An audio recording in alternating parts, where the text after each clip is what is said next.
અબબો એટલે કોણ? હું નાની મોટી બધી સભામાં કહેવાનું બંધ કરી દે છે ને કાકો બોલતો બંધ કરી દઈશ. બધાય બોલવું પડે. અબબો એટલે કોને કઈ અબબો? લુખ્ખો માણસ હોય તો અબબો કે ગામમાં હોય.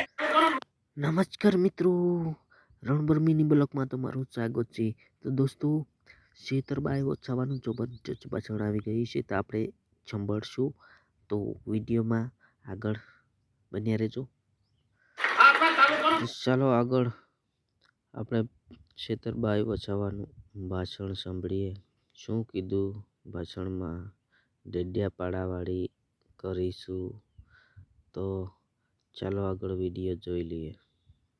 જે પ્રકારની નિમ્ન કક્ષાની ભાષાનો ઉપયોગ મારા માટે કર્યો છે, ત્યારે આ મારું અપમાન નથી, પણ જે જનતાએ 1 લાખથી પણ વધારે મત આપીને મને ધારાસભ્ય બનાવ્યો છે અને ધારાસભ્ય તરીકે મારું અપમાન એ કરે છે, પણ આ મારું અપમાન નથી.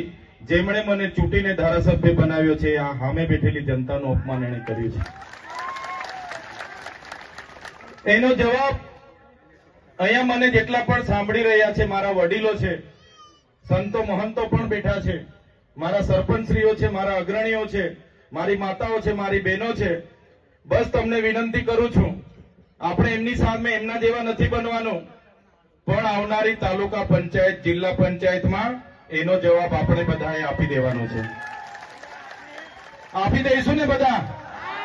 તૈયાર છો ને બધા? આપણા અપમાનનો જવાબ આવનારી તાલુકા જિલ્લા પંચાયતમાં ભાજપના નેતાઓને આપી દેવાનો છે. અને એ મારું ગમે તેટલું અપમાન કરતા હોય, મને ગમે તેટલું નીચું બતાવવાની વાત કરતા હોય, એલફેલ બોલતા હોય, મેં તો કુદરતને પ્રાર્થના કરું છું કે એમને સુખી રાખે, એમનું ભલું કરે. અમે તમને આવનારી ચૂંટણીઓમાં જવાબ આપી દઈશું. મનરેગાનું કૌભાંડ થયું ગયા વર્ષે, એટલે મને ખબર પડી. મેં ડેડિયાપાડાથી પ્રેસ કોન્ફરન્સ કર્યો, એટલે મનસુખભાઈ તો મનરેગાના હીરા જોટવા અને નાગા અને ભલભલાને બોલાવીને મીટિંગો ચાલુ કરી દીધી. પ્રેસ કોન્ફરન્સ કરી કે આ ચૈતર વસાવો જૂઠું બોલે છે, ખોટું બોલે છે, મીડિયામાં ચમકવા માટે. મેં પોલીસને કીધું, ભાઈ આ પુરાવા છે, કાર્યવાહી કરો.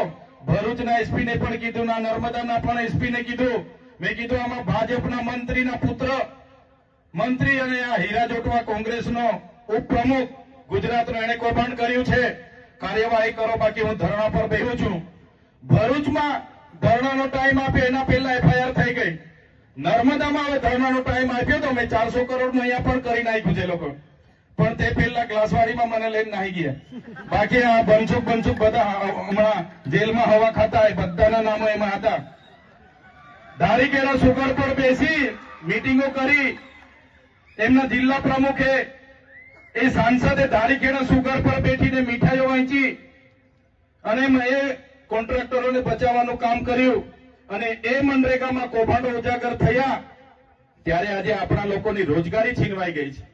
આ ભાજપના નેતાઓ, આ કોંગ્રેસના નેતાઓના કૌભાંડને કારણે આજે સામે હોળી છે, પણ આપણી પાસે ગામમાં રોજગારી નથી. ત્યારે આ મનરેગા કૌભાંડ આપણે બધા બોલતા હતા, તો એનું નામ બદલી નાખ્યું કે ભાઈ જી રામજી. હવે મનરેગા તમારે નહીં કહેવાનું, હવે જી રામજી કહેવાનું. એટલે હવે ભગવાનનું નામ એટલે જી રામજી કૌભાંડ તો આપણાથી કહેવાય ના. રામ તો બધાના હૈયે વસે છે, એવો આપણા સંતો કહે છે. પણ નામ બદલવાથી આ મનરેગાનું કૌભાંડ આપણે બધાએ ભૂલવાનું નથી. એ કૌભાંડના કારણે આપણી રોજગારી છીનવાઈ છે. એટલે આ મનરેગાના કૌભાંડમાં ગમે એટલા નામો બદલશે, પણ એનો જવાબ આવનારી તાલુકા જિલ્લા પંચાયતની ચૂંટણીમાં આપણે બધાએ આપી દેવાનો છે. વાંસ એની ગણતરી ઘાસચારામાં થાય છે, અને વાંસ કાપવા જાય એને કોઈ અટકાવવા માટે એવો કોઈ કાનૂન નથી. અને આ મંચ પરથી જંગલ ખાતાવાળાને કેમ છું, હિદાયતા રહેજો. આ ડેડિયાપાડામાં મારો પ્રવેશ બંધી છે, એટલે હિદાયતા રહેજો. તમારું જંગલ ખાતું તો 1927માં આવ્યું હતું. તમારું જંગલ ખાતું 1927માં આવ્યું હતું. આ અમારો આદિવાસી સમાજ, અમારા આદિ અનાદિકાળથી અમારા બાપ દાદાઓ પૂર્વજોએ આ જંગલ સાચવેલા છે. હિદાયતા રહે. બાકી જંગલ ખાતાવાળા જો આવી જ નાટકો કરશે, જે દિવસે અમે ઉતરીશું, જે દિવસે ડેડિયાપાડાની રેન્જોમાં અમે જઈશું અમારો રેલો લઈને, એ દિવસે આ જંગલ ખાતા બંગલ ખાતા વાળા અહીંયા નજરે નથી પડવાના, એ બી કહી દેમ છું તમને. એટલે કોઈ પણ લોકો વાંસ લઈને આવો ને કોઈ પણ બીટગાર્ડ ફોરેસ્ટર અને આરએફઓ તમને એની વર્દીનો ખોફ બતાવતો હોય ને તો મારું નામ લેજો અને મારી સાથે વાત કરાવજો. એનો બધો ખોફ અમે એનો બધો ધુમાડો ઉતારી કાઢીશું. એટલે કોઈએ ડરવાની જરૂર નથી. અને અહીંયા ઘણા પોલીસ અધિકારીઓ પણ ઉપસ્થિત છે. જે વખતે ખોટો કેસ થયો ત્યારે મને ધક્કે ચડાવીને રવાડે ચડાવીને ગાડીઓમાં ભરીને લઈ ગયેલા છે. બરાબર છે. જે નાના અધિકારીઓ છે એ આપણા જ લોકો છે. પોલીસ અને કોન્સ્ટેબલ આપણા પીઆઈ છે, પીએસઆઈ છે. ભાઈ તમે ઉપલા નેતાઓના ભરોસે આવી નાટકો ના કરો. ભાઈ તમે તમારા એસપી આઈજી ના ઇશારે આ પ્રકારનું કૃત્ય ના કરો. બાકી અમે અમારા ઘરમાં પાલિયાન ભાલાન તીરકામઠા કઈ અમે સો માટે નથી મૂક્યા. જે દિવસે લઈને નીકળ્યું છું ને પેલા અંબાજી વાળાએ કહ્યું હતું એ પ્રકારની પાટલીવાળી અહીંયા ડેડિયાપાડામાં પણ કરી આપીશું તમને. પાટલીવાળી ખબર છે ને? આખું જ ગામ તોડી પાડવા માટે ગયેલા જંગલ ખાતાવાળા પોલીસ વાળા ગામવાળાએ બે હાથ જોડીને 3 કલાક વિનંતી કરી, ભાઈ અમારા ઘરની તોડો, અમારા કુવાની પૂરો, અમારી તુવેરોની તોડો, અમારી આ ખેતીની ભાગી નાખો, આખું ખેડી ના નાખો, ખાડા ના ખુદો. તો પણ પેલા જંગલ ખાતાવાળા પોલીસ વાળા નહીં માન્યા હતા. 300-350 પોલીસ વાળા હતા, જંગલ ખાતાવાળા હતા. આદિવાસીએ પછી પોતાની ઓળખ બતાવી. 47 જેટલા જણ હતા એમના બધાના માથા ફોડી નાખ્યા હતા. જોયું તું ને?